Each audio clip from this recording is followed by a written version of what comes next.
and grant applications, and review of proposed sewer ordinance public comments. Then we have correspondence, any new business, public comment, and adjournment. So, first order of business is the approval of minutes from April 12th. Can I get a motion to approve the minutes? A motion. A second. Andrea, Frank seconded. Open comments, discussion? Is that the regular meeting minutes and not the public hearing? So what I understand is the regular meeting minutes and the public hearing comments are merged together. The top half is the public minutes, and the bottom half is the public comments. So, for example, it has, for the regular meeting minutes, it has approval of minutes, budget update, correspondence, and adjournment. Right. First page. Yeah. So we only approve the first page anyway, because Correct. That's the minute. Correct. Right. The second part is is all the public hearing typed up summary. Not necessarily what we're approving, or we are? We're approving the minutes, which is the first page. Okay. The public comments is what we're going to be discussing tonight, and we received those. So I think that's how it is. Okay. That's sort of what I thought. Okay. Sure. Any other comment, concern? Okay, all those in favor, please raise your hand saying agreed. Agreed. Steve, aye. So unanimous.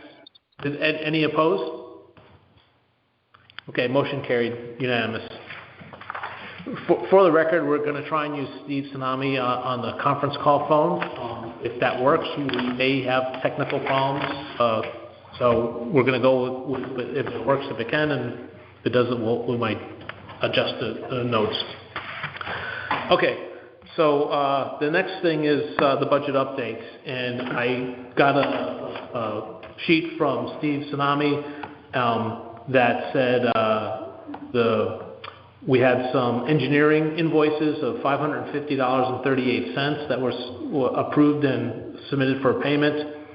We have the clerk, $186 since last month, and we have a balance in our budget of $82,953.59. So in case you didn't hear that, that's $82,953.59. The intention is to submit Steve's spreadsheets with the meeting minutes, so we'll go from there. I'll say this, that we've gotten some invoices from the engineering, and these are invoices that were older, and we have some pending invoices from legal, which the one lawyer is retiring and forgot about billing us, which is not a lot of money. I think it's $1,400 or something like that. So we're looking at approval. Steve, did you have a comment? It's 1,140. It's the shipment. Shipment. Yeah, I actually have the hard copy here, so I should just look at that, right? $1,140. Any comments about our budget or expenses from WPCA members? Not hearing any. Okay, I'm going to move on to the next item. The Soundview Sewer Miscellaneous Area B project status of East Lyme. I contacted East Lyme's legal counsel and our legal counsel and asked for status updates, and they have approved all our language, which is nice. They are working on the spreadsheet that figures out our cost. And I'm going to describe this, and Frank, you tell me if I go wrong. It takes a list of their equipments, depreciates the equipments, and has a cost figure based on the value of the equipment, new versus depreciated. And then it takes our volume and redistributes the costs per our volume for the other people that are using it, like the private beach associations and the town of East Lyme. Does that sound right? Yep. Frank's nodding, so it sounds like. So we'll get that piece, And what will happen then is we'll be able to look at it as a committee, make a recommendation to the selectmen to use it. We'll also work with the private beach associations to get them to approve it. And then everyone approves it, everyone assigns it. And we'll have a major piece of work done. I don't know why it's taking so long. We had some misunderstandings, miscommunications. We seem to resolve those. So I'm going to keep working on, or Frank, I don't want to step on your toes. Keep working on East Line to get that piece ready, hopefully for our next meeting. It's actually pretty straightforward because, I mean, the bottom line is we added O-Line as one of the parties, and it's just that's the only change that goes into it. It's an amendment. It's not a totally new IMA. It's just an amendment to an existing IMA, adding us as a party.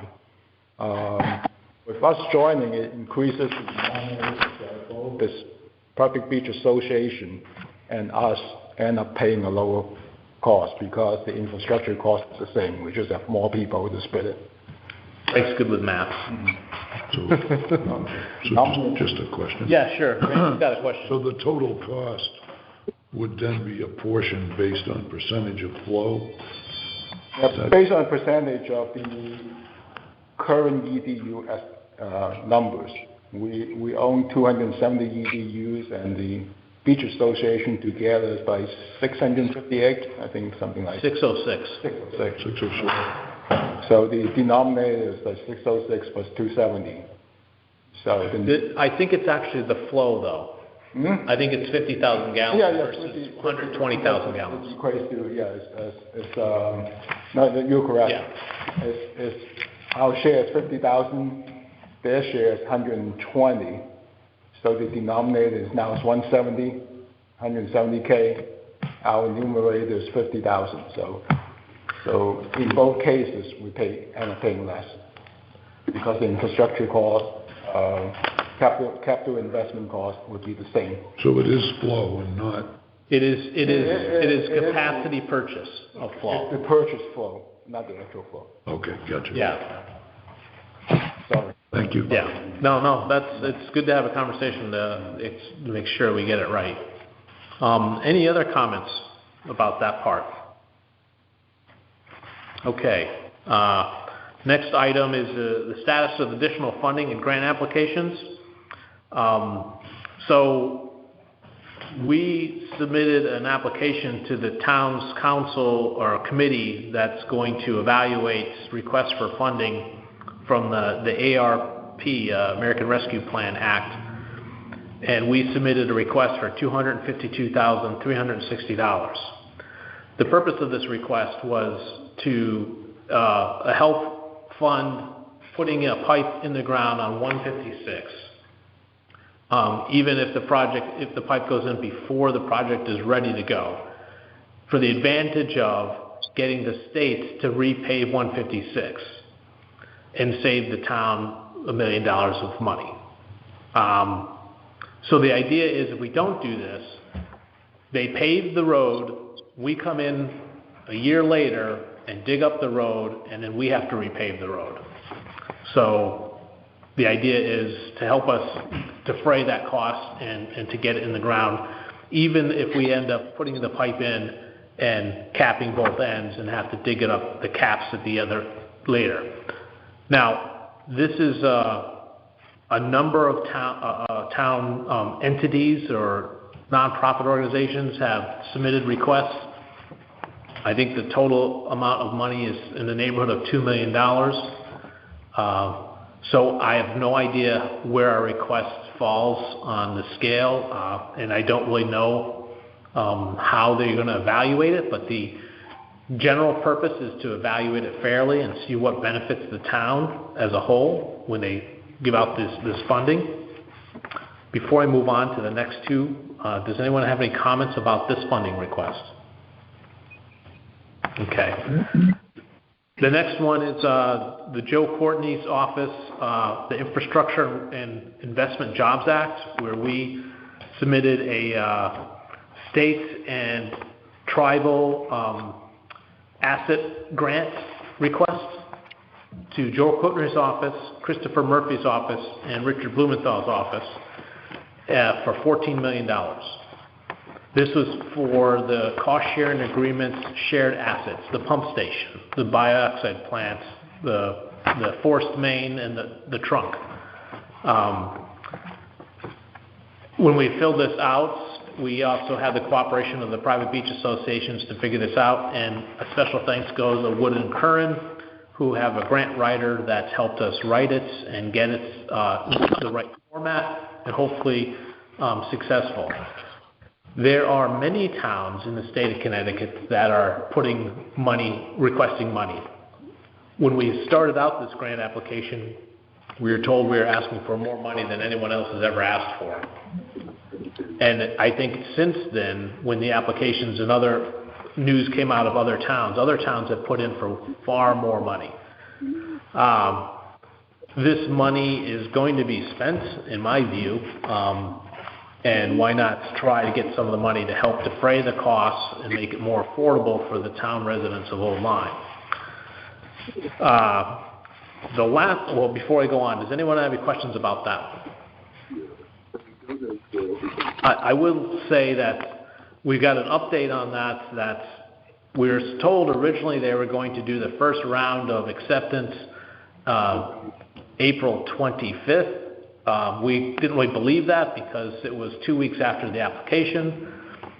We have not heard anything about that, but we did hear that they are having a committee to review all the applications, and during May this month we hope to hear a status.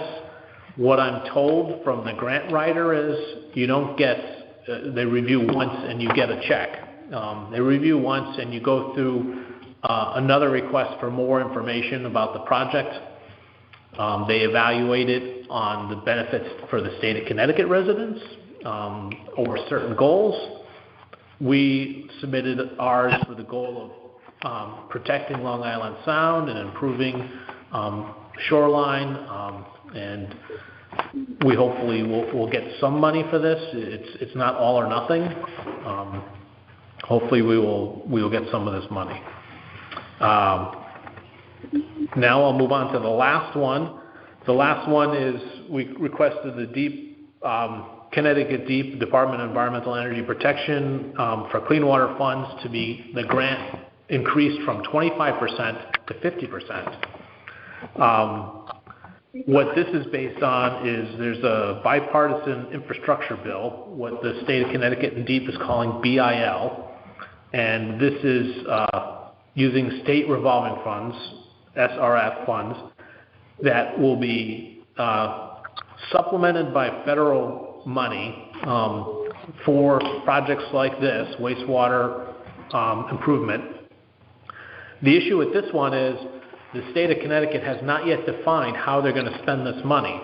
And this has happened before with the American Rescue Plan, who had very little strings, but the state treasurer office had to define how to apply for it and how it will be distributed and when it will be distributed. So they have to do that.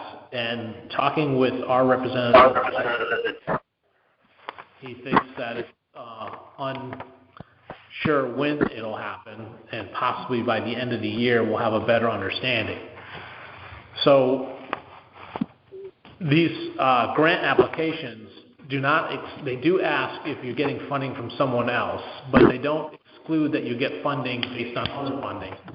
But they look at need. So it's possible that we get funding from one that might hurt our chances from another. But we've already confirmed that if we get funding for the clean water grant, it doesn't lower our existing grant money. So that is the status of the grant applications. Do I have any questions from the WPCA members? Okay. So the next one is the proposed sewer ordinance, and this one's going to be a long discussion, I think. So what I'd like to do here is we have the proposed sewer ordinance, which we discussed in the public open meeting, and we have attached to the last meeting's minutes a public hearing comments, and I put my own subjective opinions about what should be in to try to further the conversation, the goal of the proposed sewer ordinance is to get public comments to possibly improve the sewer ordinance. I will say this in summary, we didn't get a lot of improvements. We got one good one for sure, and Frank already captured that. We got a lot of complaints about the sewer project itself. The sewer ordinance does not mean you have sewers. Whether we have a sewer ordinance or not, it has no impact on implementing the sewers. If we don't have sewers, the sewer ordinance is there and nothing affects it. If we do have sewers, it describes in detail some actions that we can take.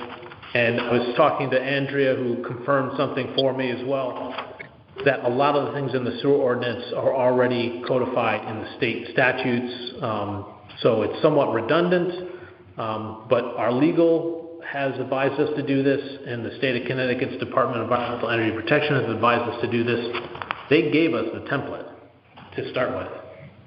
So I'm going to go through and just read out the things, and I think what I'll do is, unless someone has another idea of how to handle this, I'll read through and we can see if there's something that we want to change on the sewer ordinance. And this way we'll be able to say that we have looked at the public, listened to the public comments, and responded accordingly. Some of the things we might come up with is an action item to be more researched. Some of it might be to change. And I'll just finalize my comments about after we make the edits to the proposed sewer ordinance, it'll go back through town legal. When they get town legal's advice in resolving their issues, it'll be sent to the selectman's office, recommending that it be scheduled for a town meeting to be added and voted into the town. Does anyone have any comments so far? Okay, not hearing any. So the first one is from Sebastian Magnifico. He heard numerous conversations that if we don't follow through, we'll be against the ordinance of the federal government or the town or the state, and there's not just 3 streets in Soundview. We, the town of Oline, would be in violation. He understands the need for sewers. His concern is the ordinance is the cost. Hawks Nest is not going to have sewers. A study by Ms. Garvin, and we'll be able to obtain the study. Sewers should be paid for by the taxpayers. So I don't see any action for the proposed ordinance on this one. And I should mention that Hawks Nest is not exempt from sewers. There is no study that said that there's no pollution in Hawks Nest that the state has accepted. And residents pay the value of their private property, which is their private bathrooms, while the town roads, for example, the public town roads will be paid for by the town residents. Does anyone have any comment about this public comment? Okay, moving on. Frank Papalardo said, we'd like to thank the WPC. I'm going to summarize some of this. I'll skip some of this. But he'd like to thank the WPC for the work over the years. The presentation is premature, too many questions, onerous to the property owners. Section 2.4, individual property owners are responsible for everything. Section 3.1, reality is WPCA has stated that every property must connect to sewers, is inconsistent. Section 4.2b, what are the defined standards that must be met? Many houses are old. Section 4.3, all costs and expenses are borne by the homeowner. Again, the property owners pay for everything. Section 4.5, question, why? DEEP doesn't require this. And I have an explanation for each one of those sections. The plumbing code doesn't require this. Property owners are responsible for all costs. He finds this outrageous. Section 5.4, FDA food code requires 160 degrees. Should restaurants ignore code? Section 10, arbitration hearing board is not defined. WPCA has no accountability. Question if it is within the authority of the WPCA. Onerous lack of definition. Entire sewer projects escalating costs and scope. Mandating an extreme cost of burden. What did the state provide? What is added by the WPCA? Residents only have 2 weeks to prepare for comments. held on a weeknights? What problems are we trying to solve? Where is the data? Expensive experiments. Have affected property owners been involved in the process? Suggested WPCA go back to the drawing board. So, Section 2.4, the property owner is responsible for the lateral, is normal. That's the connection from the sewer pipe in the street to the house. This is normal for sewer and private property. Rich, can I interrupt you, please? Yes. I believe that ordinance says the homeowner is responsible for the lateral to the main, which is unusual but not unheard of. I worked on a project in Middletown that the homeowner is responsible to the main, which is like in the street. Usually, though, it's to the property limit. So we might want to think about, my feeling is why should the homeowner pay for a pipe that's broken on public property? Well, I'll tell you, the Connecticut Water put in new water lines, and you had to pay for the line from your house to the water line in the street. Because I don't know how you mechanically say the water line's going to stop at your property line and then 2 more feet. Well, it does. It does stop. It's called a curb stop. The water. There's a curb stop right at the curb, which is the property limit, and the homeowner ties into that curb stop. Anything after the curb stop is the homeowner's. Anything between the main and the curb stop is. So there's another connection that goes from the curb 2 feet into the main? For water, yes. For water, it's called a curb stop. There is no change. However, when we put in the sewer system, we will put a lateral that goes from the main to the property limit, and they tie in there. They don't tie into the main. No one ties into the main unless we've missed a T.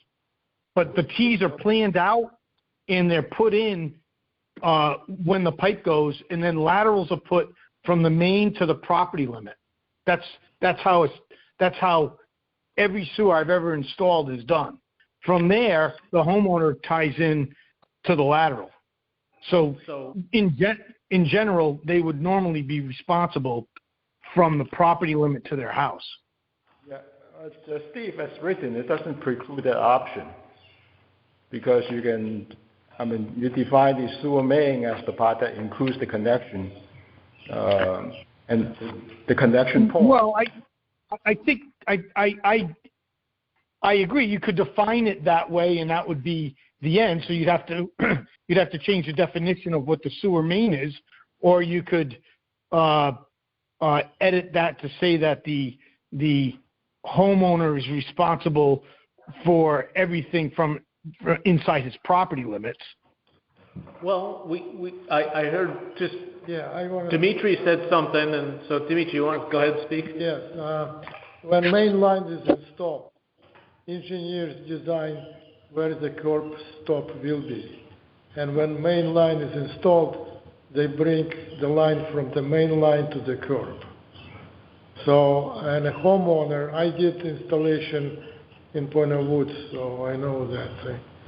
And engineers come to every property. Every property is unique, and they just, because there are some water lines, they should be a certain distance from the water lines to the sewer lines. Yep. So engineers design where the curb stop will be, and this will be on the property of the homeowner. Okay, so Randy, did you want to say something? Yeah, I was just going to say, Steve is correct, at least in my experience. For clean water, you can call it a curb stop, you could call it a meter box with a valve in it. People, different parts of the country call it something different, but the homeowner is responsible for that water line to that valve, which is at the edge of the curb or his property line or her property line. For sewers, it is typical for the homeowner to own that to the property line and not all the way out into the street. Because if something happens to it in the street, that's out of his or her control, so. So, Yeah, but see, on the sewer main, for each home is going to be a connection coming out. You're not going to drill into the sewer main every time you try to connect. So it's going to be a blank there that you connect to the blank, right? Correct. Frank, Yeah. so I'm not, I agree with you 100%. That's exactly what happens. They put a T in, they bring the lateral out to the property limit. I guess what I'm saying is 30 years from now, if one of those breaks underneath the road, we're saying that the homeowner is responsible to fix it because he owns it to the main. And I don't think that's right. They're not installing any of that. Okay. So we can change the definition that up to the connection point to the sewer main. so the current words are, the individual property owner is responsible for the lateral up to the connection to the sewer. Yeah. I mean, that doesn't. So we can change it to up to the property limit, something like that. Rather than get into trying to define the connection, I would just go property line, yeah. Yeah, I think it's cleaner that way. Okay. Okay. And I didn't catch that when I worked with you on it either, so that, shame on me. That's why we have this thing. Mm-hmm. So, okay, so, section 4.2B, inconsistent with the defined standards, considered adding reference to building standards. So, 4.2B, connection to municipal sewers, they're only made by the building plumbing has been approved by the town building inspector in order to ensure the minimum standards of installation. A fresh air vent shall be required for the building and all plumbing should be in good working order. No trench containing a building drain or connection to a sanitary sewer shall be backfilled until the Old WPCA has completed an inspection of an approval of work. The work level in the trench shall be maintained at a level below the sewer connection, and lateral cap shall not be removed, and the trench shall not be backfilled until the WPCA has inspected and approved all work. The contractor shall notify WPCA 24 hours before the starting any work authorized under this permit. The work is completed, and the contractor shall submit as-built plans. So I'm not really sure where the conflict is. There's nothing that's standard. You don't lay pipe in water. You de-water the trench. You notify the town a day prior to digging it up so that when you try to schedule it so that you're done with the trench and the pipe's laid, and then you can backfill it because you've scheduled it prior to. The only thing I can say is I think people have. Frank definitely had a problem because I talked to him after the meeting. They're afraid that maybe we should limit it to just the plumbing, the sewer portion of their plumbing. I think they're afraid of they consider plumbing everything, which would be water, boiler systems. They don't want to change any of that. They just have to be in code for our use. So I guess I would say that we would inspect the sewer drain system, and I mean it doesn't even matter in the house if it's not the code, it's going to leak all over the place. I mean, really, we should just be concerned with from the clean out in their house to the main, really, or to the connection point. That's really, we just want to make sure they have a clean out. So I wrote a note when he was talking during the public hearing that, yeah, it was that first sentence that just says that it will only be made after the building's plumbing has been approved by the town building inspector. And that's what they were kind of hung up on, that it's saying, yeah, the entire building has been inspected by the town. So if we limit it to the sewer part, that might fix that? Right. The new stuff, yeah. Yeah. Yeah. I mean, there is some degree of concern, I guess, that if there's some major issue inside the house that, you could say there's an issue. But I guess there'd be other reasons maybe to say you can't connect, but to write it in here might be going too far. So plumbing associated with the sewer. Yeah, something that, just defines it, just the new work related to the sewer. Yeah. But it's that first sentence, the first. Okay. Section 4.3, all costs of the building should be borne by the owner. In my opinion, this is normal, required, since it is nearly impossible to get permission to do work on private property. Any comments on that? So if there was enough ramp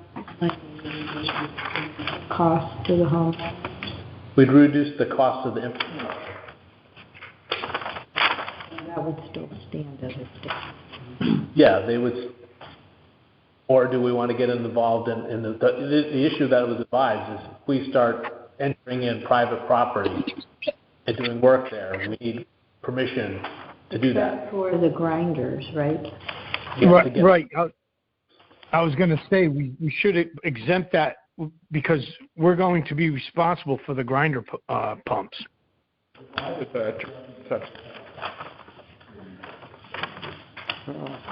grinders. Technical here.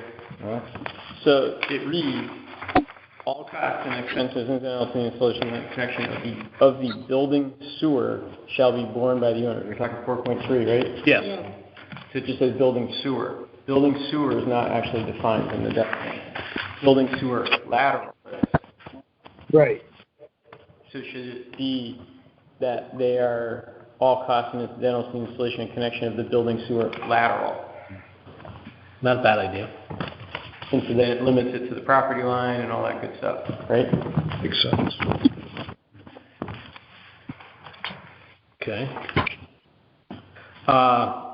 Section 4.5, a separate lateral for every building, otherwise approved by WPCA, the DEP doesn't require, but I'll say the Department of Health does, and it is a state health code, so I don't think we have an option on that one.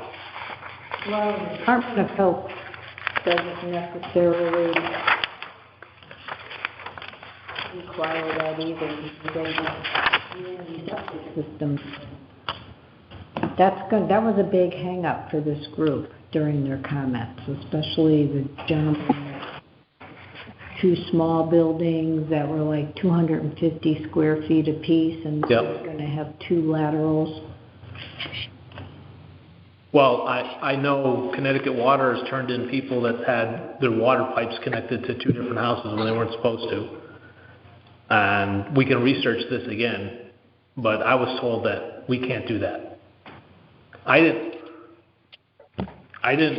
arbitrarily do this, Yeah. And to tell you the truth, it goes back to 4.5. This has gone through a number of different other people. It's not just me writing this. This is from the state. Yeah. Do we define independent building? So, Rich, could I offer a suggestion? Sure.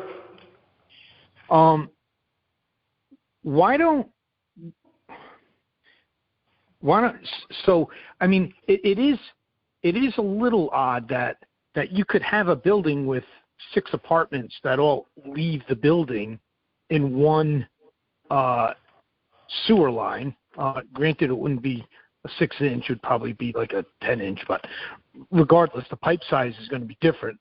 That collects 6. But can we look into whether the health department and the DEP allow for a centralized manhole on the private property to collect the sewer and then leave the sewer manhole with one pipe to a T? So all the collection of the sewer would be performed on the private property, and one pipe would leave the private property manhole, which they would have to pay for. We wouldn't be paying for that, and go into the because I guess the other thing we'd have to look at is, we can't hook up normal size homes. I don't want, two normal size homes to go into a manhole, but in these instances where there are small 350 foot, anything under 500 feet next to a larger house, maybe we can allow a private manhole that enters into into one lateral into the system. Well, so we could research it, obviously, and ask if that, and the way it's written now is it can otherwise approved by Online WPCA.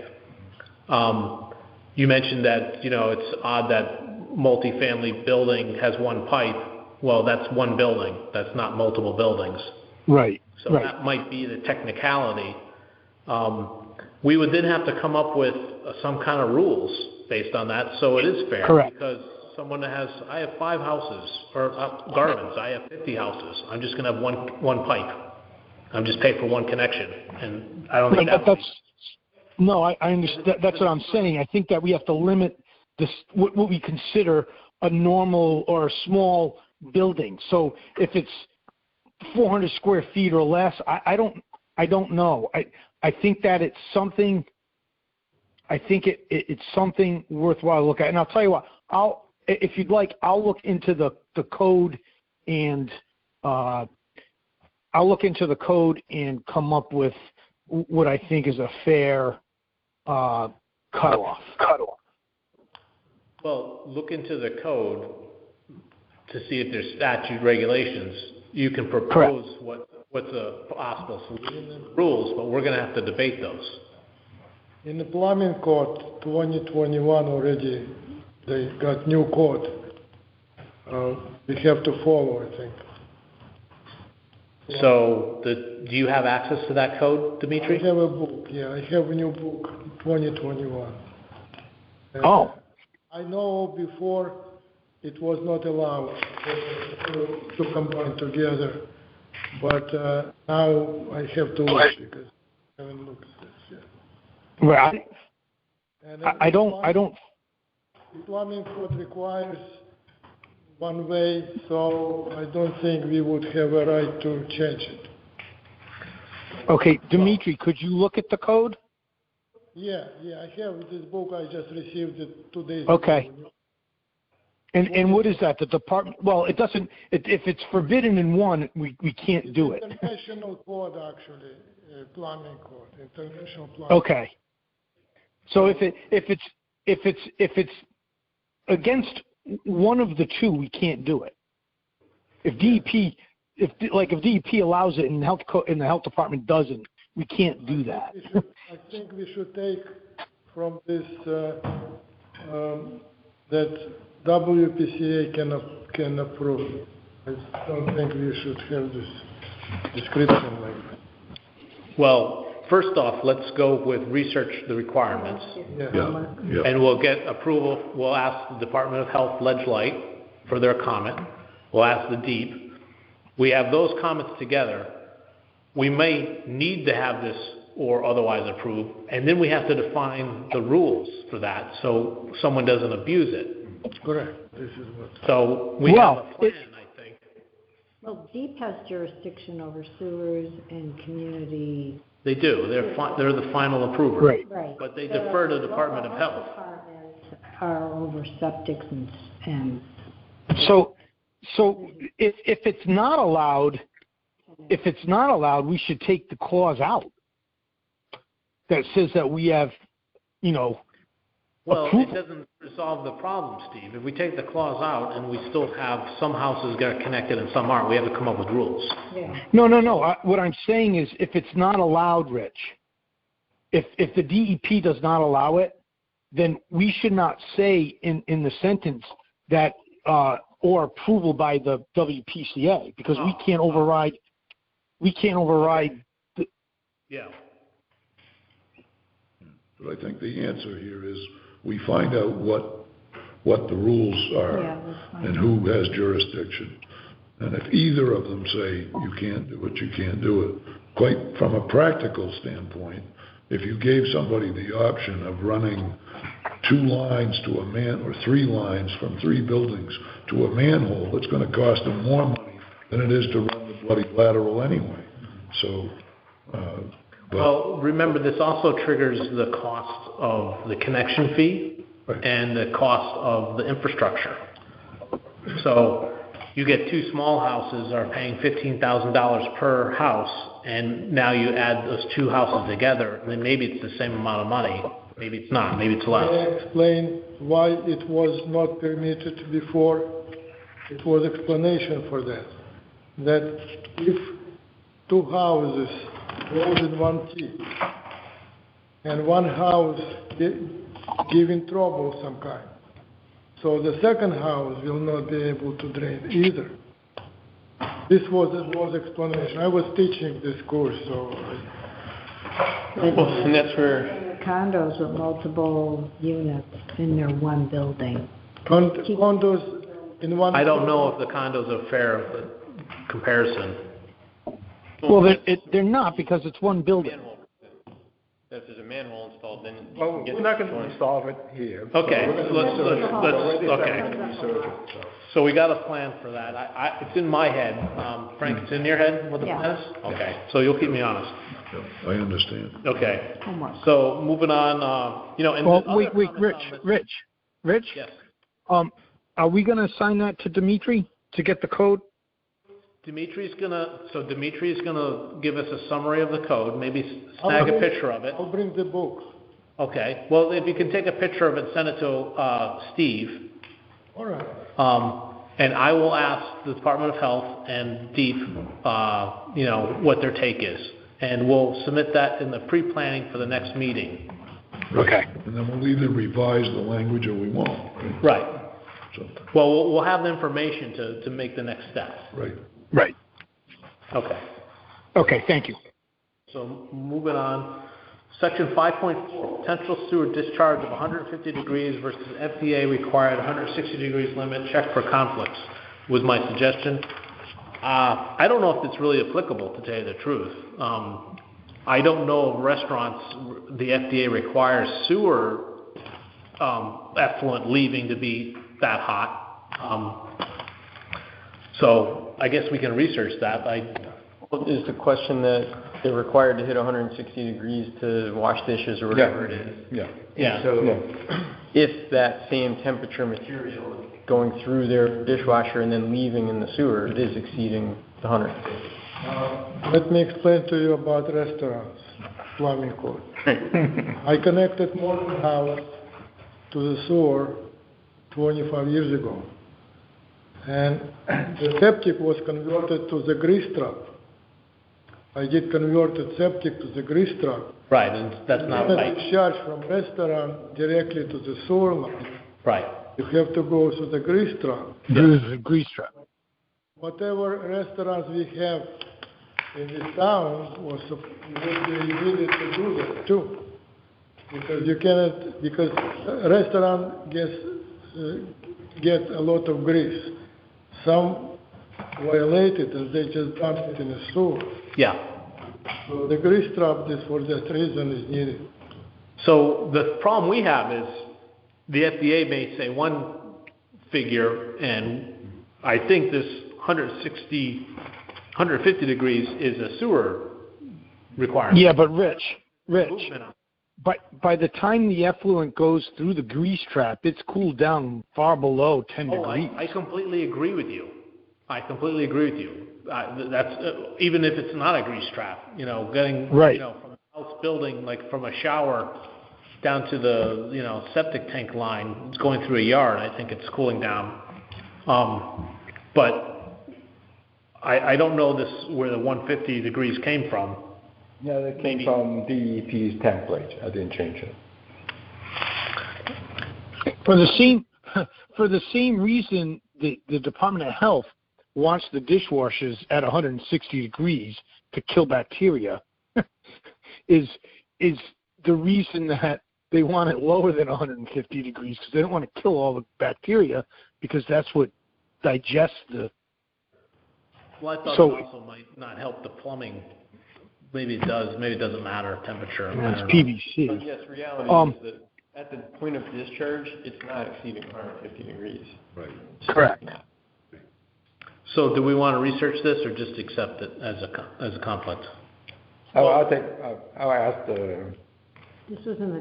it's one of the questions to ask DEP, because This it's was the in them, so should they have a justification for it?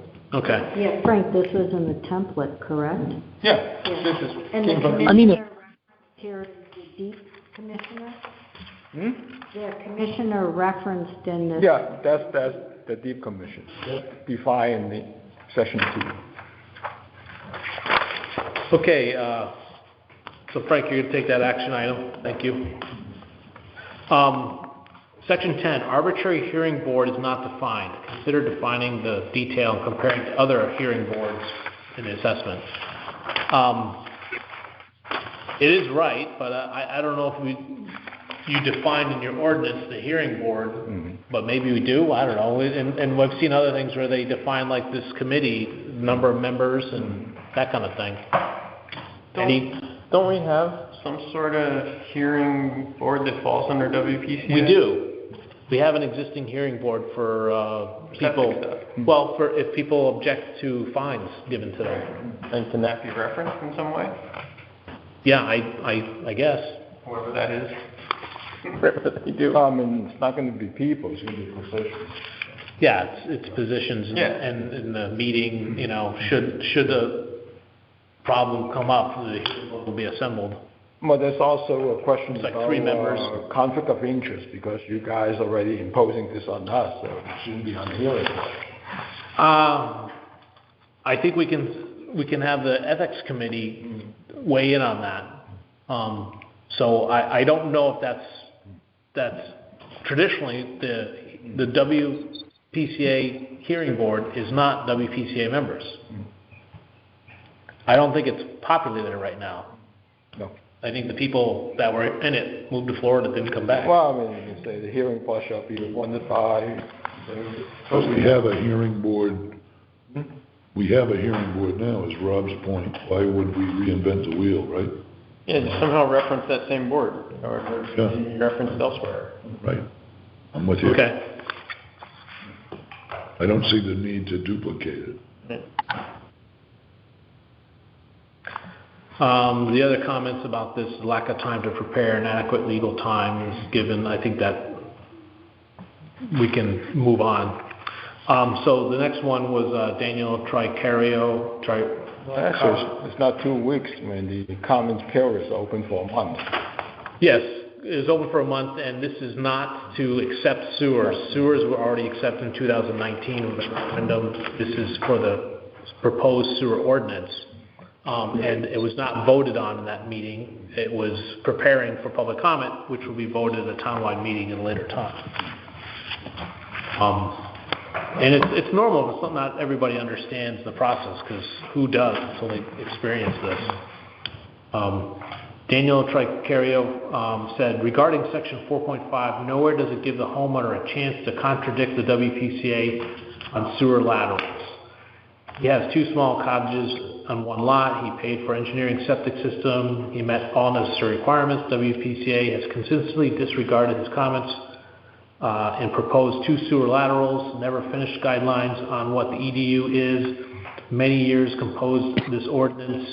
Never at any meetings has it been discussed or recorded in the minutes. We are expected to absorb it and comment on it when the Soundview residents are not in town. So section 4.5 is not actual referring to a hearing board. Comment, the Department of Health requires separate laterals. We already talked about this. Most often separate septic systems. But lots don't have enough room for a backup system, separate systems. The other part was the EDU was extensively discussed and is on the town website. I think we have a very detailed EDU development process compared to other entities in the town of Old Lyme. So I don't see any actions with this public comment. Does anyone have I'm not seeing or hearing anyone saying we have.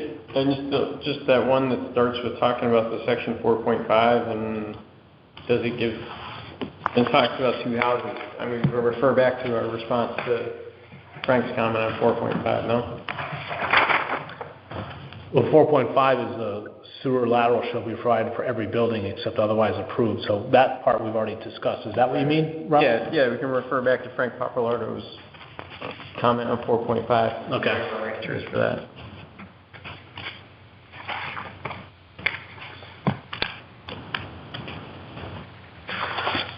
So Mary Daly commented that, as recorded, the WPCA minutes December 19 suggested individual engineering systems are better alternative for sound area B.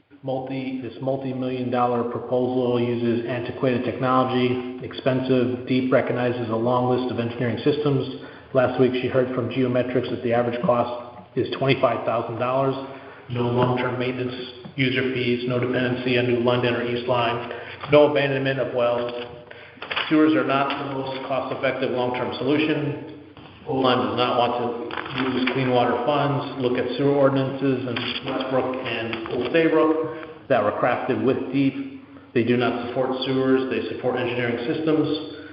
So there's no ordinance suggestions here that I can see. The geometric systems do not resolve the town's administration order. It would require an air pump, much like a grinder pump, on each private property. And Mrs. Daly has previously stated that grinder pumps are unreliable and expensive. Clean water funds don't apply to private property. So there would be no clean water funds if we were to do that project. The geometric still requires a dry leach field, which is kind of a problem for some properties. And I have experienced geometrics in a wet area. People remember Dock and Dine.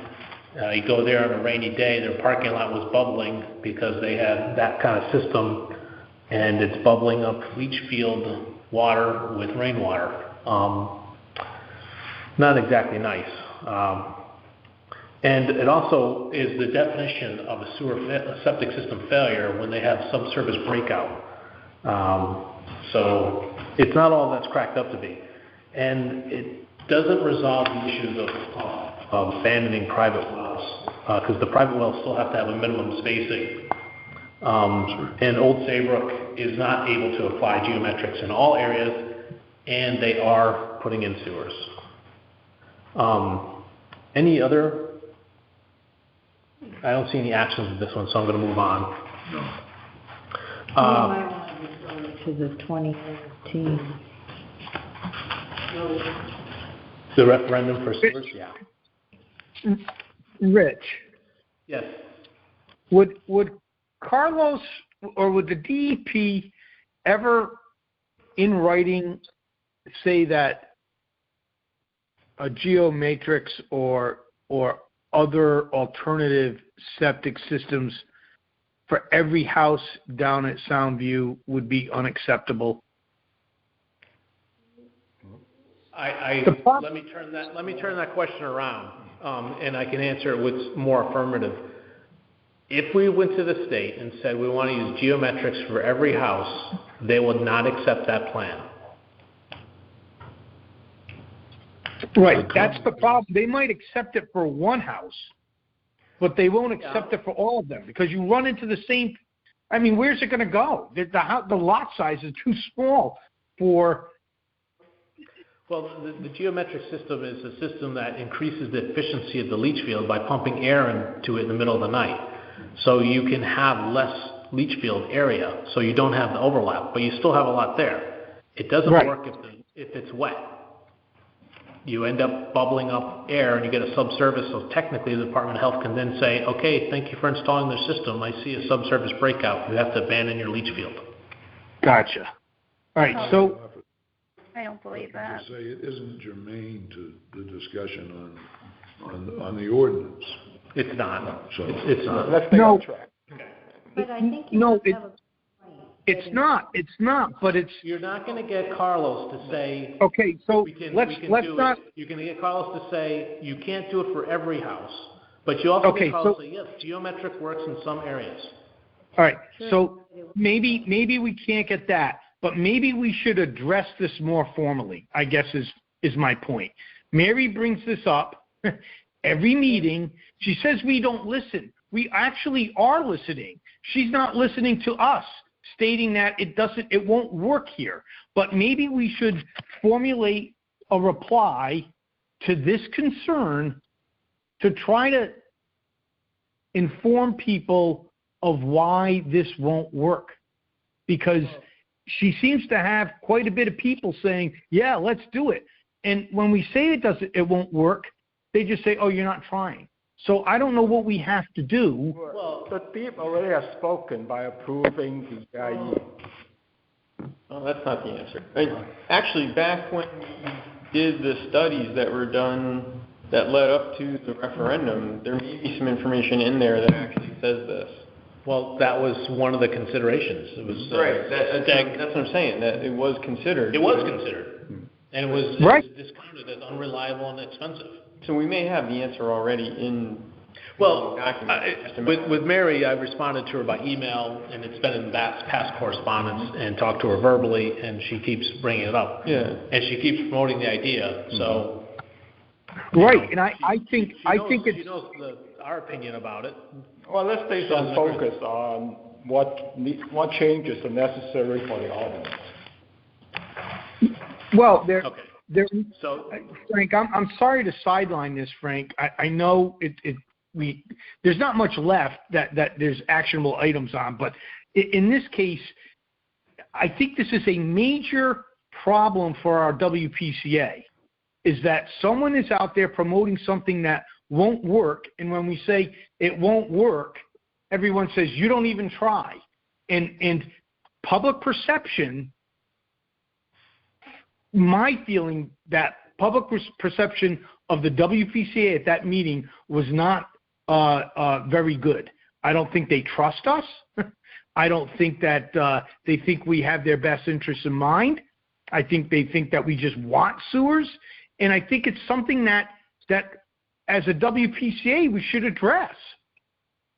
And I'm sorry if this is not the exact moment. I mean, if you want, we could save it to new business, and we'll discuss it then. So let's do that.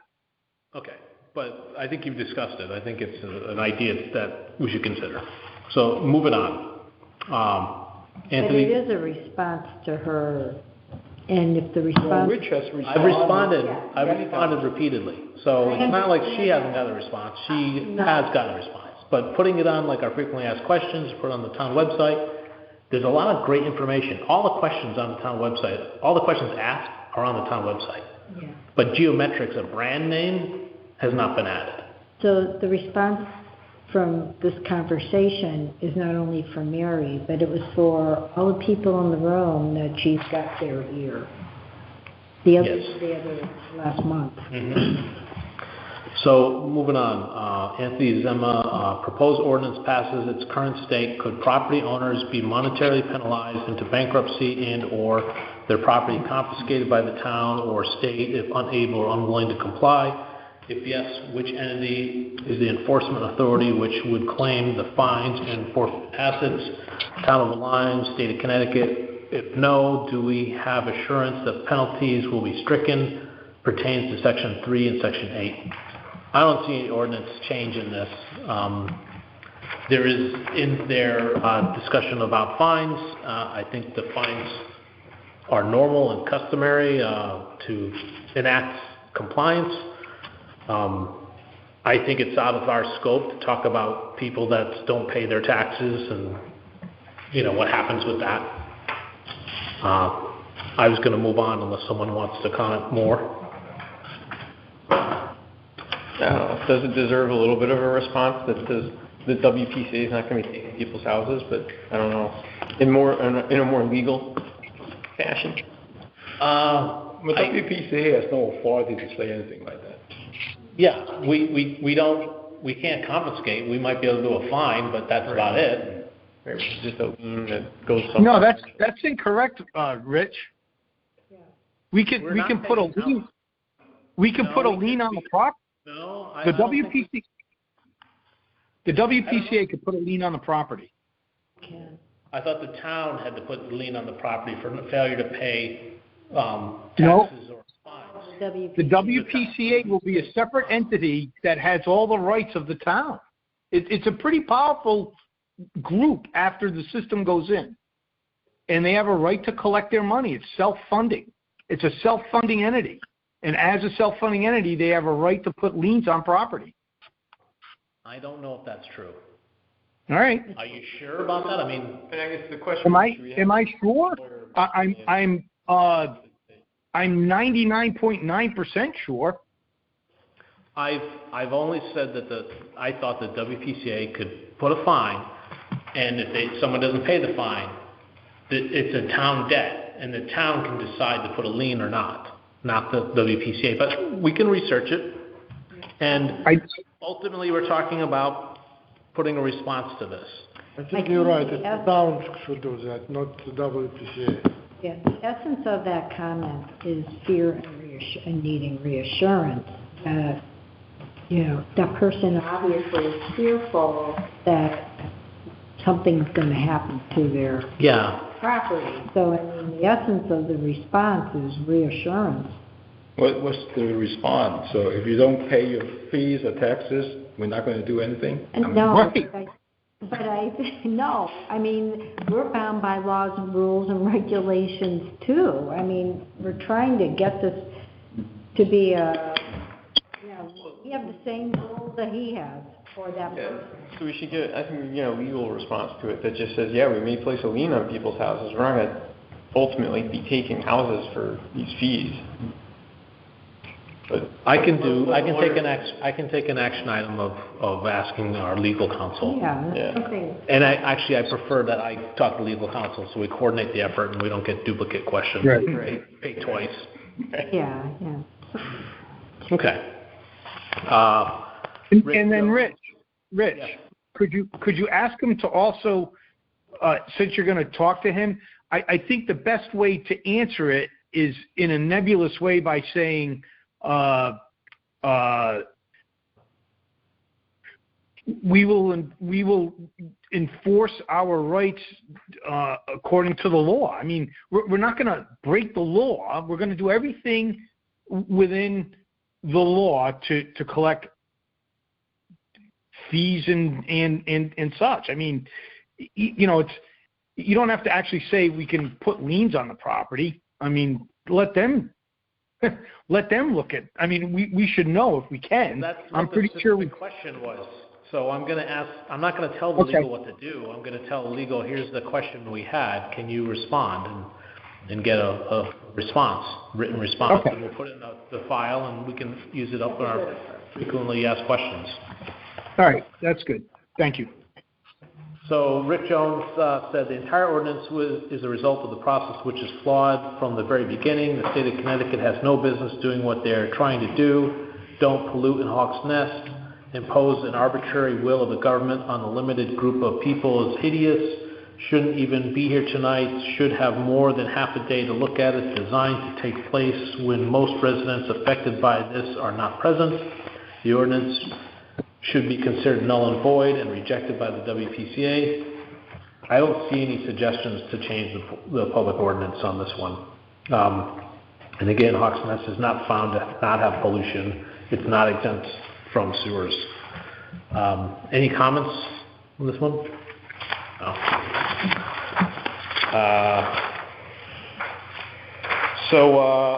I would maybe discuss this.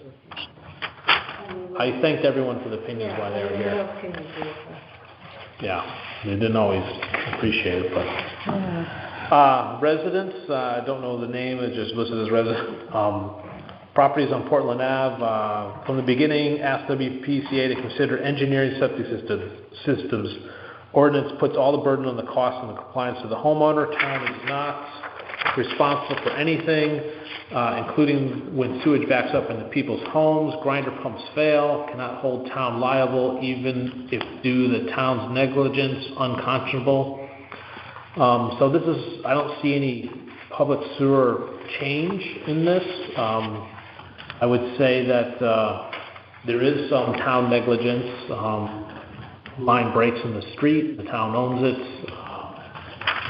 We decided that grinder pumps, that the town is going to maintain and fund those.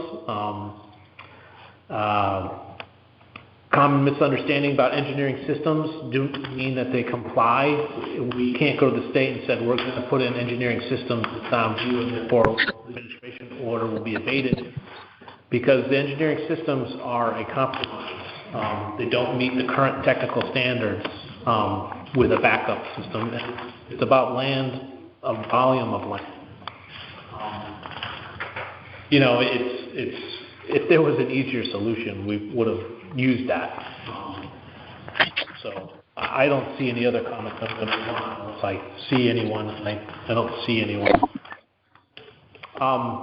Deborah Tolosano would be happy to put in an engineering system. She noted the town's street cards are wrong. Doing EDU based on info, that is wrong. How is the WPCA coming up with EDU calculations? We'd like to know where the water tests are. Where are they? Hawks Nest Beach isn't polluting. How are we polluting? Supposedly been tested, but no answers. Why can't we install an engineering system? Why is the WPCA holding her hostage? So I don't see any ordinance changes with this one. I would say if anyone knows that there's something wrong with someone's assessment, there's an easy way. You call the town's assessor and ask them to update it. We'd also ask to review the property. The EDU calculations have been presented multiple times in Soundview in person, in this room, in the middle school, and on the town website currently. Let's see.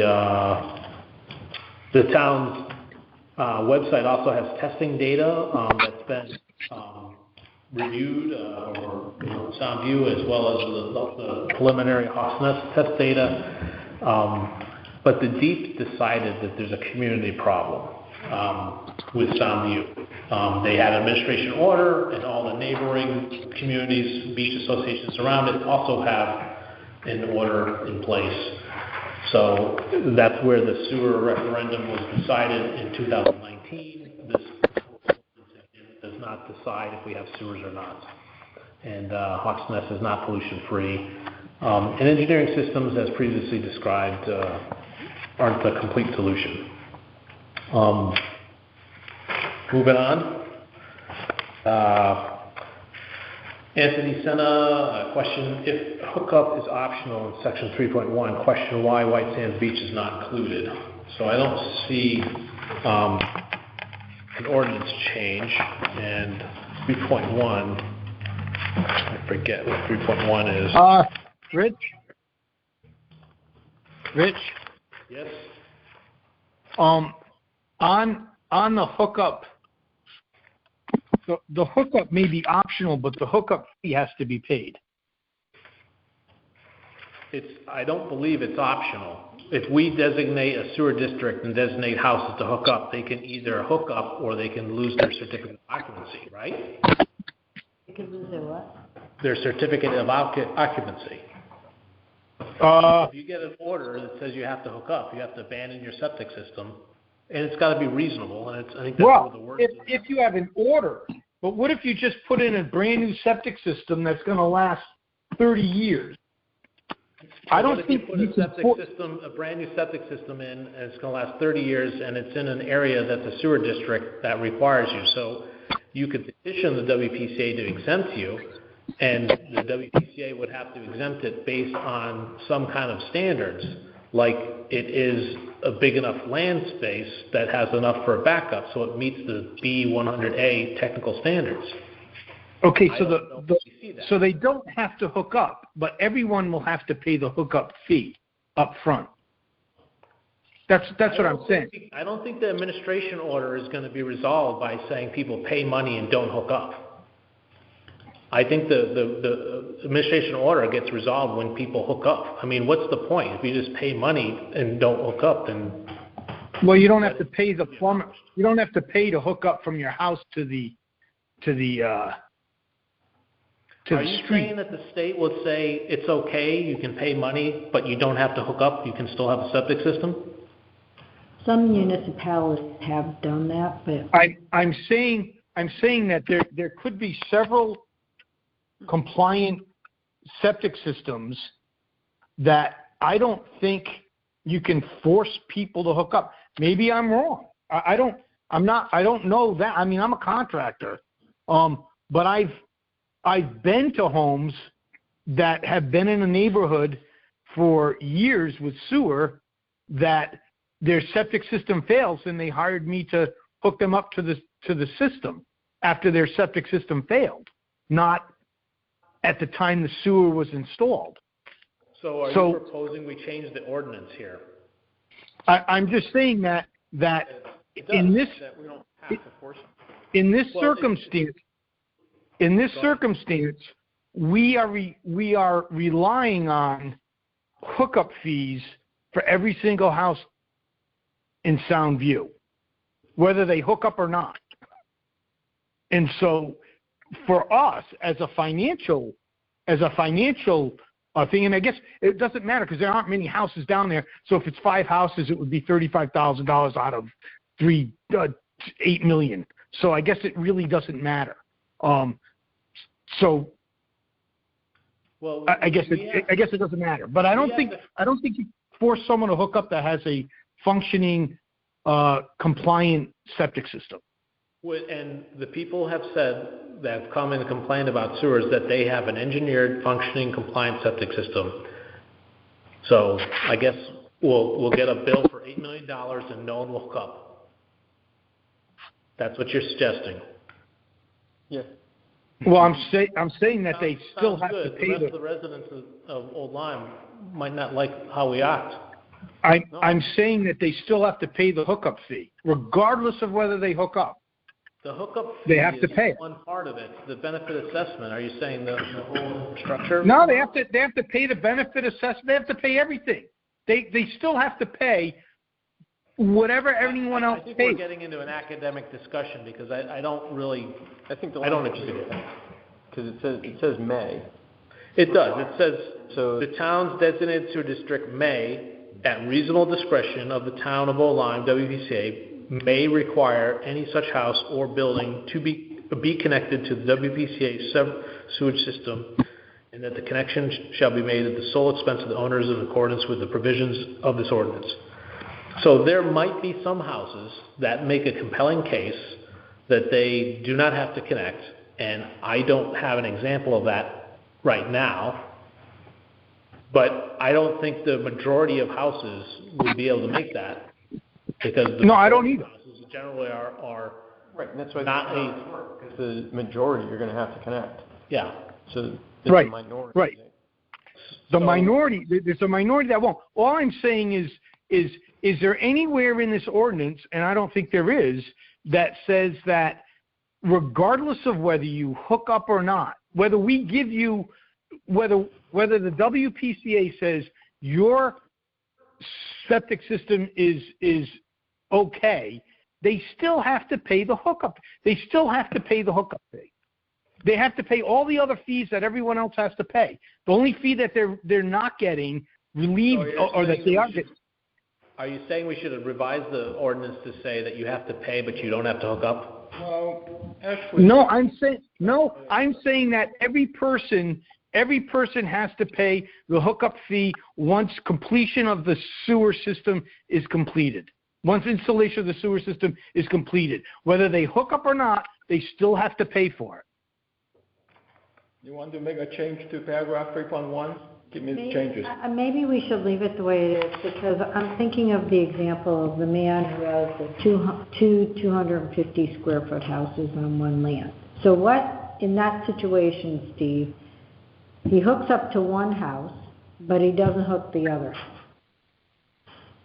Is he going to pay for 2 EDUs because that's how we define it? You're saying yes. So I think that these are I'm saying that we're going to have to deal with.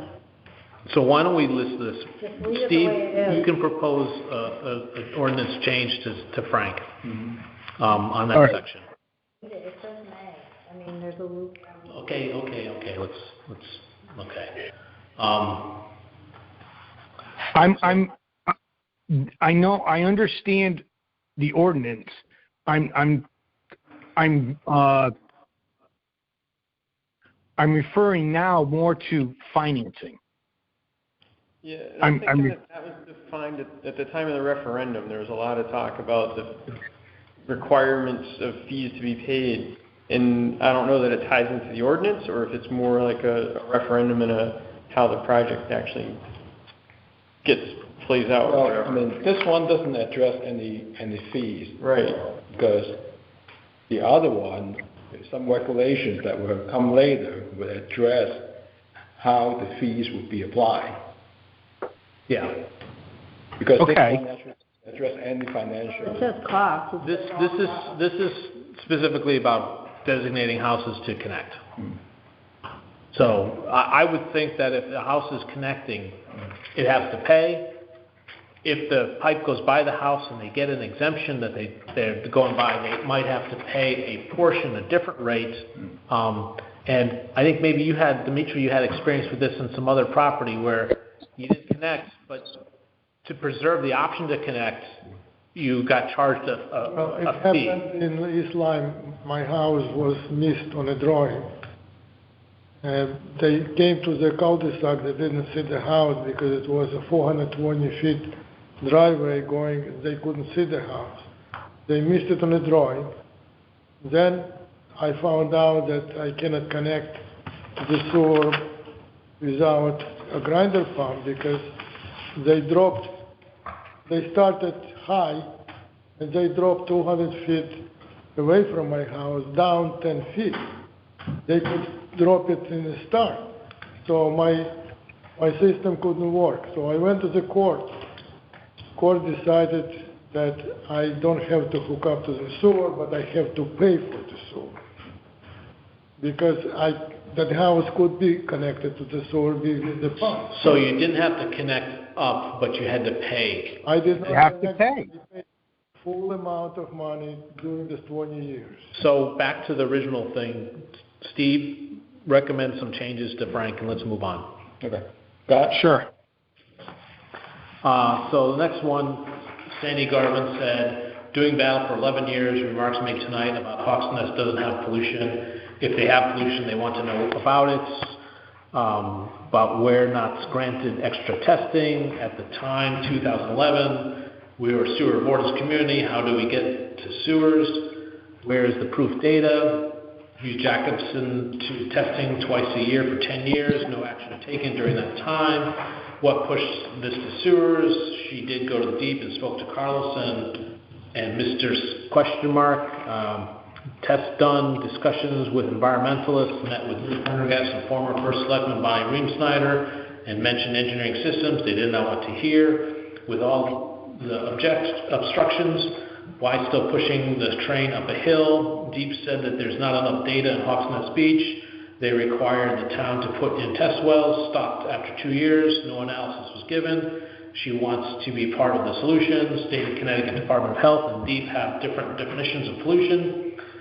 They don't know what data was used to mandate sewers, not a lot of supports. Are we going to held hostage? Why can't we have results? So I don't see any ordinance changes in this, and I'll make some comments about the beach associations were mandated to install sewers, and Hawks Nest in Townview. Hawks Nest was not found free of pollution. Engineering systems we previously discussed don't equate to compliance. Hawks Nest evaluation will be completed and fairly assessed. The data is on the website, and she should approach the state of Connecticut and ask them to exempt Hawks Nest from putting sewers in. She doesn't have that because they won't. They told us they won't, so they told her they won't. So a lot of this in here is an opinion, but it's not actual factual. And personally, I'm not pushing sewers. I'm just trying to resolve the best solution that works. And anyways, I don't know. I'm getting tired, I guess. Next. Okay.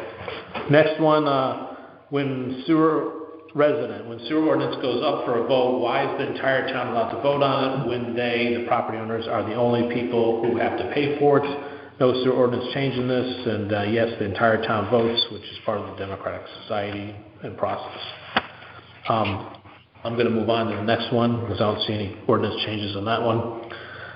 John Grandy, this is he has a piece of property that is developable, but if he doesn't have plans in place before the sewers come in, he won't be able to develop it.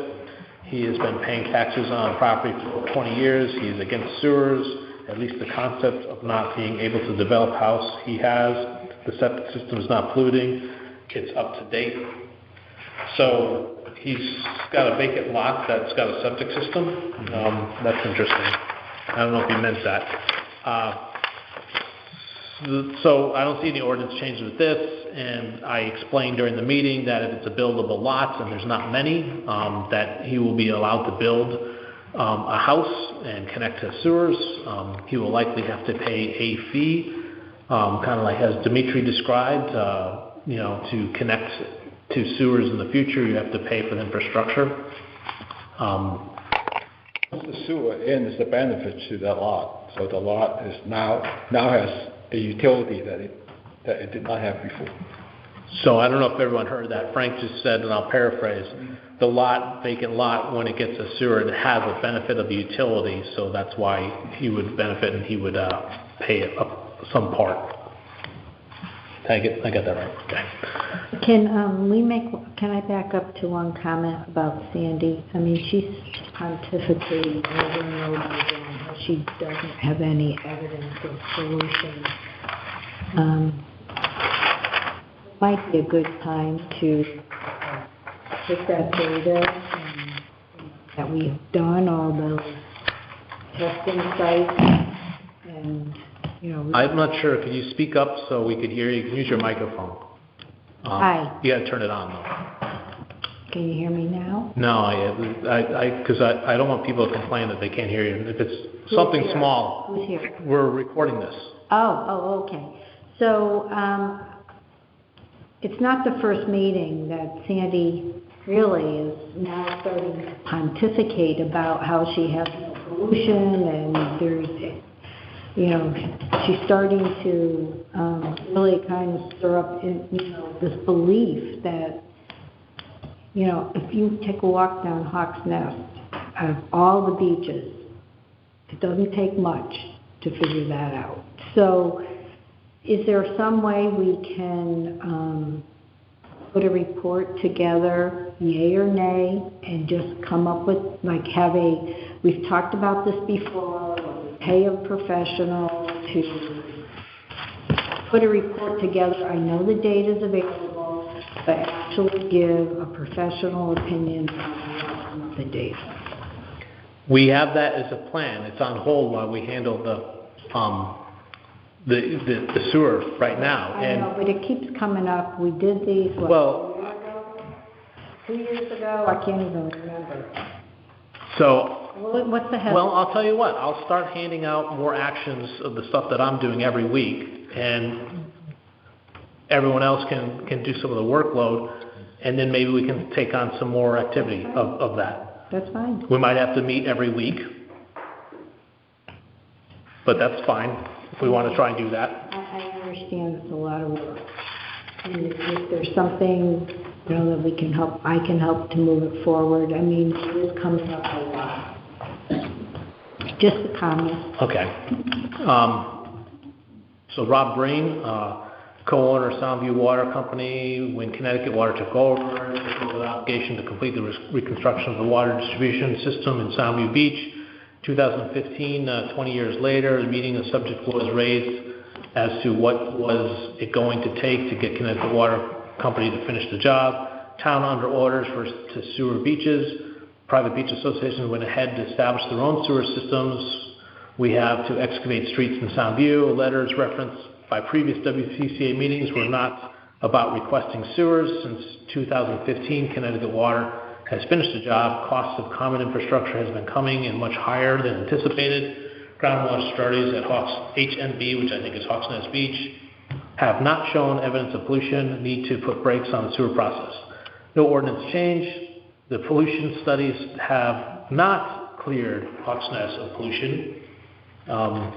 It does not say Hawks Nest has no pollution. And the letter that Rob wrote specifically says they're considering and want to be considered for sewers in 2015. I get that he does says it's not intention, and I believe him when he says that it was not the intention, but that's not what the state interpreted at the time. No ordinance changes. I'm going to move on. Frank Pappalardo, regarding the ordinance, very emotional issue. Once an ordinance is in, it becomes law. Doesn't have enough information for everyone to vote on the ordinance. A lot unanswered questions. Get them answered. Establish an ordinance based on data. Don't have data now to support it. He understands there's a lot of hard work. Time to put on the brakes on it, do the right thing. I don't see any ordinance change in this request either. A lot of the question, I haven't heard of a question that has not been answered. It's not on the town website, to be quite honest. I definitely heard that people don't like the answers, and the ordinance doesn't mandate sewers. The referendum agreed to sewers, and the state mandated sewers. Teddy Anastasio, probably said that name wrong, sorry, Teddy. Been here for 42 years, Rocky Neck closed 6 or 7 times every summer for pollution. Soundview has closed once time in 42 years. I don't see an ordinance change in this. Residents, to back up previous speaker, proud owner of 20 tons of septic sand and $30,000 of engineering system. During the summertime, beaches are sometimes closed for a warning, sometimes when the system in Middletown has a failure. When New London plant failed, closed, we are going to pump out effluent to New London. It'll flow back here. Has anyone proved the problem at the beach came from the beach? I don't see an ordinance change here. And state mandated sewers and wastewater plants have a good track record of managing their business. They no longer include stormwater in the sewer process, which helps. Moving on, Dennis Maluzzo, been in town for his whole life. He's tired of being railroaded by the WPCA because they haven't done their due diligence regarding pollution. Jacobson put test pipes in 2010. Last data we have is 2012. Went to a mandatory 7-year pump outs. Show him where we are polluting. You can't. Carlos mentioned density. Scrap this ordinance. Start over with testing. WPCA is in for a fight they can't win. I don't see ordinance changes here in the comment that the state's mandated sewers. Any other? Okay. Residents, regarding section 4.3, is there a cap based on value? What is the cost of homeowner extreme concerns? Bids have come back high, $50,000 to $60,000 for homeowners. That what is too much? If you get to a certain level, cap too high, unaffordable, won't the state of Connecticut be willing to work the study other alternatives to manage sewer waste? Here's about order from the states, no shutdown of beaches. So I don't see an ordinance change here. A comment that there is a limit on private residence property benefits improvement. The cost of the average Soundview average house is $34K. It's not comparable to the private beach associations. They have higher costs because they're including other things in their infrastructure, and the state mandated sewers. So we're getting close here, so bear with me. Any other comments? Okay, I don't see any. Robert Tolosano, always 2 people you don't hear from. Devin Cardy and Paul Formica. Call them, let them be aware. No sewer ordinance change. Rich Avizi. Section 4.2C, permit suggests to add a just clause or a good clause. I think this is the good example. Okay. If it's revoked, the town is held harmless of consequences. Wanted to mention regard homes that are connected. 22A, Environmental Protection State Agency states if clean water funding has to bill on actual use, if charge of actual use only consistent with Connecticut water. So we added the just clause because it's a good idea, and that's puts the liability where it's supposed to be. That is an action on the ordinance that we're going to take. The reference to the bill actual use needs to be researched, but I the research that I've done in the past and what's on the town website about benefit assessments, it is one option, but it is not requirement to bill actual costs. And we have debated EDU references in the past, and I still believe, and I think we came out as a committee, it's too difficult for us to build infrastructure based on people's use. We're building based on the capacity to use. The next one is Sandy Garvin. Excuse me for a second, I need to take a glass of water.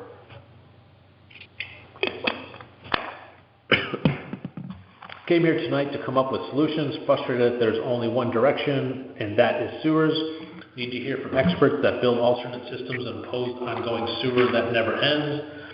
Should not be held hostage to one plan. Need to have a choice. Haven't seen failed systems or sick people, frustrated to be dismissed. Need to hear some other opinions. So there's no WPCA ordinance change here. And, you know, over the years, histories, multiple engineering firms from the beach associations, the town, have given opinions, professional opinions, and the study paid for by the town basically went through all the options. And they come up with the most reliable and cost-effective town. And the study and all that stuff's on the town website. Residents, is there an opportunity to revisit with the DEEP to have conversation? If there's an opportunity, have a vote be just for the stakeholders and not the whole town. So there's no ordinance change here, and anyone can contact the DEEP, and a lot of people did after that meeting because Carlos, our contact, contacted me. He didn't complain, obviously. He was responsive and asked what he could do to help. And he admitted to me verbally that we still have to do it. No one changed his mind that we don't have to install sewers. And all the options have been evaluated. And the town voted for sewers in the town referendum in 2019. Resident, if the costs are so high, solution to go back to DEEP and ask for about alternatives. We actually have done that. And part of our request for funding and grants, we're doing that. But the definition of too high is subjective, and the DEEP doesn't really rely on what that is. Residents, another resident? There's a limit to the benefit assessment. Right, there's a limit to the benefit assessment. There is. And, you know, we're conscious of that. Resident, too many unknowns currently. Where's the pollution? Where's the data? Well, there's data on the town website, but again, the state mandated sewers, the community pollution problem, so it's kind of a moot point. Another resident, there's certainly the whole town gets a vote. Small community has to pay. Taxation without representation. So I don't see any ordinance changes in this. Then Tricarico, costs could be high. Loan of 2% rate over 20 years. At Point of Woods, wife's daughter refinanced her home. Bank said you can't because you have a lien. That wasn't discussed. That's not part of the ordinance.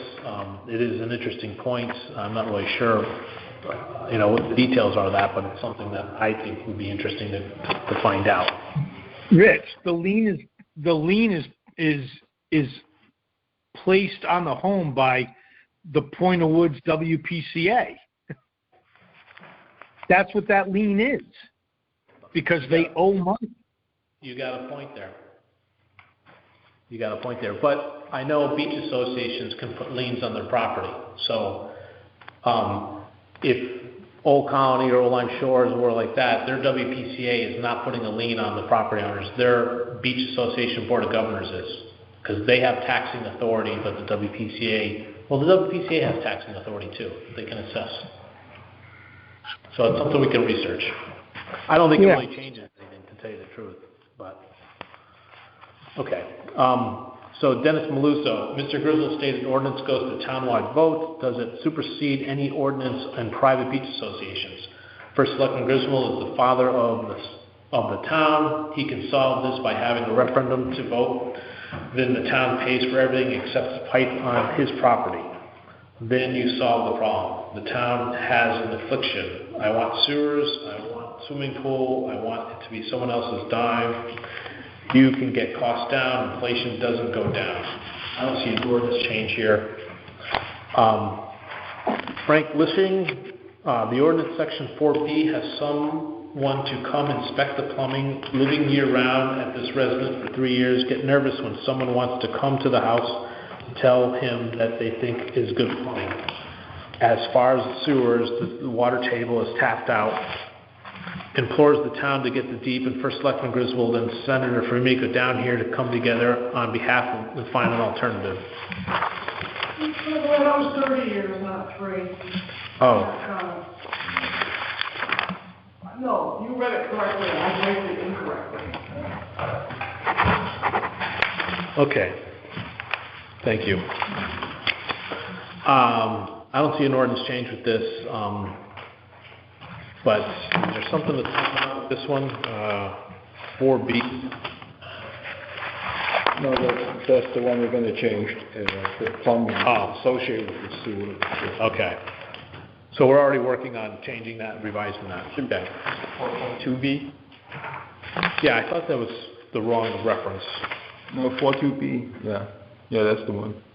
4.2B, but the reference, the summary of the public comment was 4B. It's just 4, yeah, correct. 4.2B, thank you. I thought so too. Thanks, Rob. Okay. Now, there was also one that came in by mail, a written response, and if you give me a second, I'll try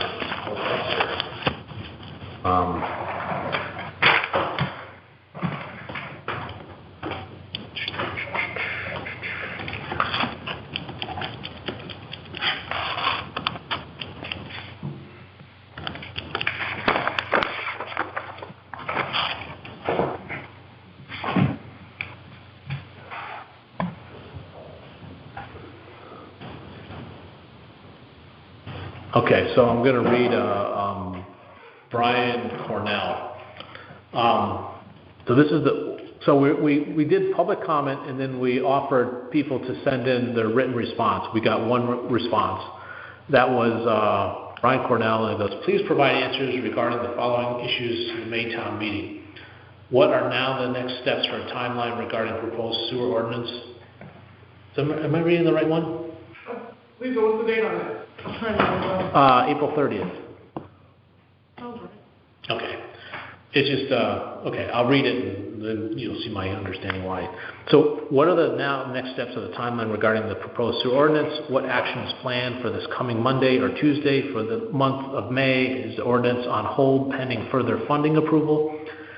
Since it was stated in the preliminary decision regarding the WPCA's request for $14.1 million that the form of the federal grant would be made by April 25th, what decision has been made? What has the WPCA or Selectman's office heard? And where can residents go and find the answer directly? So there's no sewer ordinance changes with this. And I did respond, and we have it in the correspondence that I responded. So that ends the public comment review. I remember where the agenda is.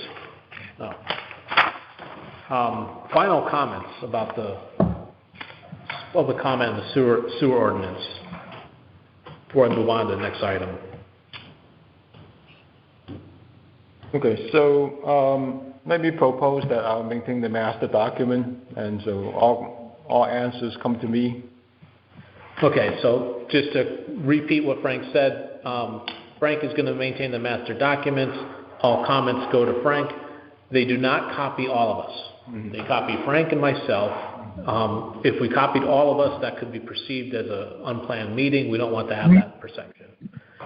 Frank will then update the copy, and we'll start the process of having legal look at it. And then when legal resolves the comments, depending on what it is, we might come back to public committee here, or we might be able to send it to the first selectman. But I think we need to come back. Yep. That's what I was thinking. Anyone have any comment about our process? I mean, when Frank makes these edits, want to research it, review it again? I'm seeing some people nod, WPCA nod their heads. Yeah, I'm fine with that. Okay. So, so that makes our timing a little bit challenging to do that. To have a town-wide meeting, because I know our legal is good, but they're not exactly fast. Rich, it's better to have a good, clean document than timing. We don't need this right away. We're not going to be building anything for years. Well, one of the comments, you're right, one of the comments was we end up passing a town-wide meeting in the middle of the winter, and the residents affected most would not be available or easy to available to vote. So one of the plans was to try to do a town meeting in June. August. But so maybe we can try to do August, maybe. July or August. Yeah, maybe August. Early August. So we'll try and do that as a target, early August. And generally the hard lifting is this kind of activity. You know, legal, you know, has already looked at it, so technically they shouldn't have too much changes, but you ask an auditor or an editor to edit. So we'll have track changed so they can see exactly what's changed. Okay. All right. I'm going to move on to the next item, correspondence. All right. What, Steve? Do you want to? I'm sorry. Did you want to talk about something else, Steve? I want to talk about, you know, my observations of this process for just 2 minutes. I think that we need an aggressive outreach program to the community, because right now the perception of the community, at least my perception of the community, is that we don't know what the hell we're doing. We just jumped into the sewer thing without any consideration whatsoever for anything else. There's no data backing it up. It's just something being forced down their throats by overzealous volunteers that want sewers in the community, and I don't think that's a good perception to be seen as. I really think that we need members of the group to dedicate themselves to formulating a if not a response, certainly an outreach to people, maybe updates every month on what's going on. Anything we can do to reach people so that they know we're not just trying to shut. Most of this is done. I mean, they're talking about going back to debating sewers. They voted for sewers. I mean, the perception is crazy. Steve, I'm going to cut you off because it's getting late and we still got some stuff to do. I hear what you're saying. It's not a bad idea to put something together. I don't know how good it would be because, you know, like you mentioned, the questions are talking about people who admitted that they haven't read the ordinance and complained about it. So putting something together, a presentation, and presenting in front of people, it'll be like last time. It'll be lots of questions being asked, and you know, we could go a question and answer session and explain each item that they ask. That might help. And I'm willing to consider. No, I'm not talking about that. I'm talking about publishing stuff in CT Examiner, Old Lyme Times, you know, online. You know, be proactive in this process instead of reactive. Well, have someone that goes through all this stuff, publishes something out to everyone so that everyone can read. Otherwise, you get what we had at that meeting, which was not a very good meeting in my book. But That's my suggestion. I'll say this. I have people approach me that say we're doing a good job and keep it up. And I have people that say, don't tell my neighbors, but I support you. So the people that want sewers, they're not really want to step in and have an argument. Because like one of them said, don't use my name. Don't say anything that I said this. And even in that meeting, someone came up and said, I support it. I wanted to see what it's like. So, you talk about articles and I guess we could do that. Right now I don't have the time to do it. That's why I don't know how effective or how much it reaches people. I guess what I would do, Rich, is maybe I would assign people that would be interested in that, if there are any, and then have them run it up through the ladder to you to review and then get it published. It's not that you have to do the work. You might have to review the work, but it wouldn't be – I'm not suggesting you take on all these responsibilities. The committee's made of 9 people.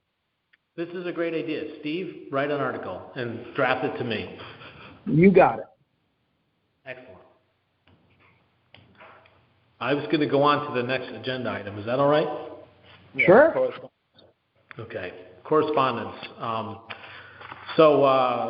There's some correspondence about submitting to the town's ARPA, for funds previously discussed. There was a Deep's request to ask the town if they're committed to getting more clean water funds. So I committed the town in saying, yes, we would like more funds, and the private beach associations also said, yes, we'd like more funds. We talked about Brian Cornell asking about the status of the grant money already.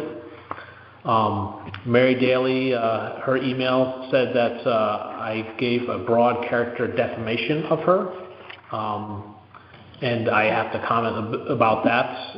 I commented it's related to Rocco Todaro asking the first selectman to remove me and WPCA members and replace them with people who will fight the state. And Rocco said it's nothing personal. And what I said back was, thank you, Rocco, for your comments, something like that, and you had the guts to do it. And I explained how Mary has been told numerous times the things that she says are incorrect, and she either doesn't recognize or agree, or you have to come to your own conclusion what she's doing. So I stand by what I said. She repeatedly doesn't write articles that are, when you talk about Connecticut Examiner, you would be jousting with her. And she will be repeating the same things that she said in this public hearing.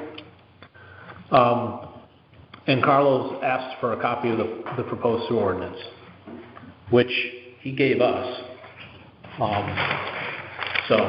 But I guess he thought maybe there were some changes to it. And that's in response to a number of people asking him about, sewers. And I did confirm with him that he did not say that we don't have to put sewers in. He verbalized that. He didn't put it in writing. Any comments about the correspondence? Okay. Next item, new business. Any new business?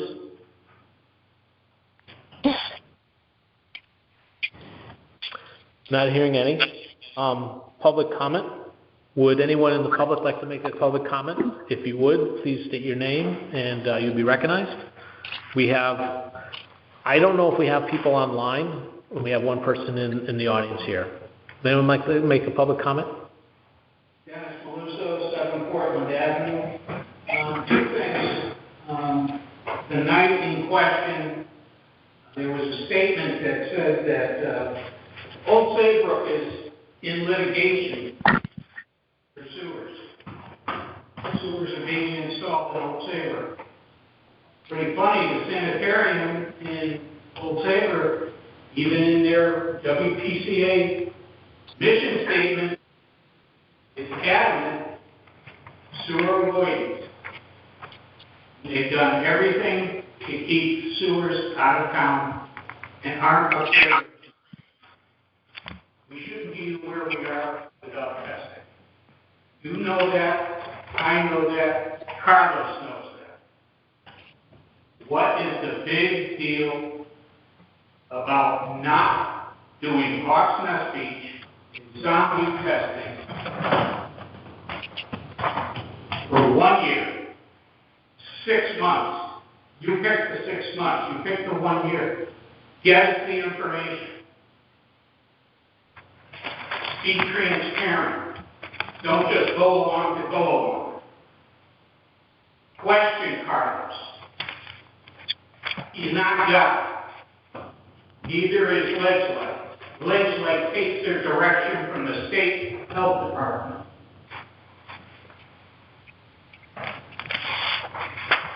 Let's do some quality work here. As far as the issue of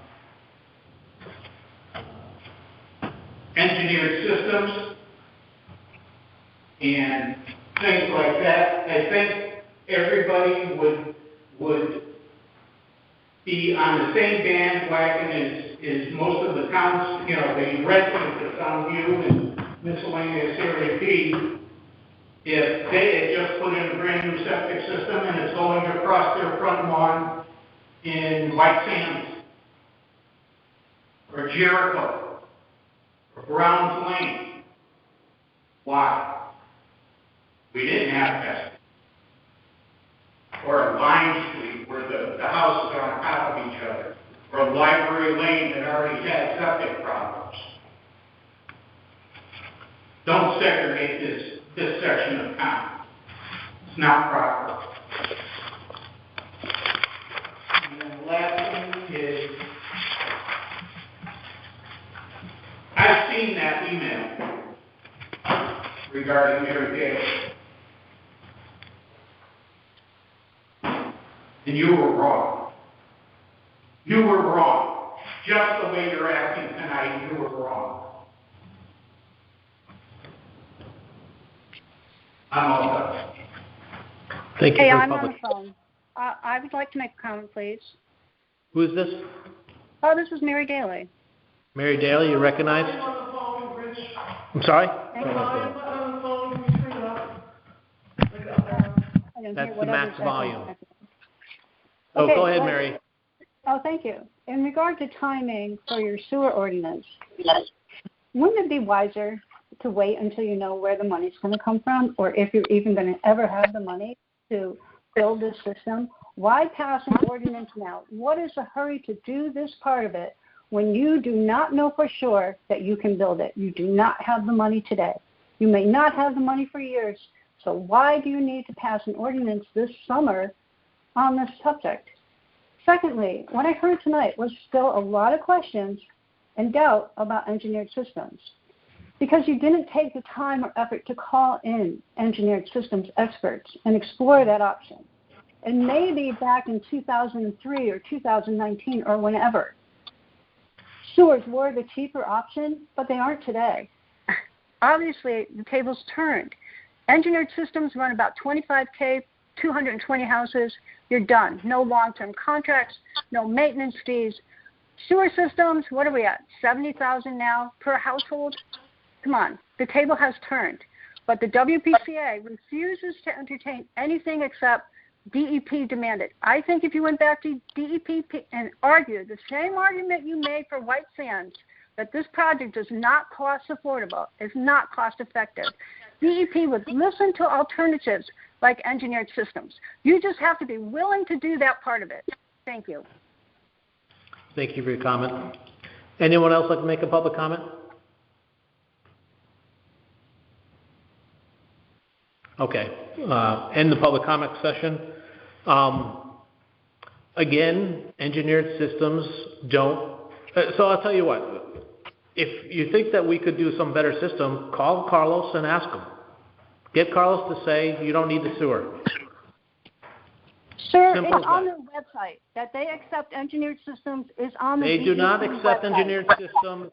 for the town of Old Lyme to solve the administration order. If you can get them to put that in writing, great.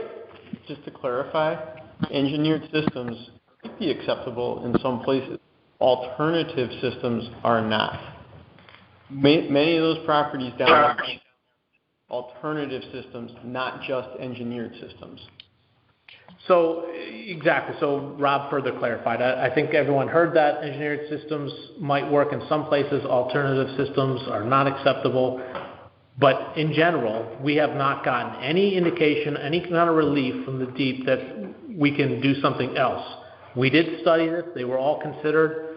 So keep repeating it. And in the comment about $70,000, that's not what the Soundview project area is listed as. So that's maybe the private beach associations, but it's not the Soundview. So thank you for your public comment. And at this point, a motion to adjourn. So moved. Wow. So Andrea did a motion and Randy seconded. All those in favor, say aye. Aye. Aye. Those opposed? Motion carries. Thank you for attending the WPCA meeting tonight. Have a good night and safe travels. What a sham. What a sham, Mr. Pendergast. You stupid fucking asshole. What the hell?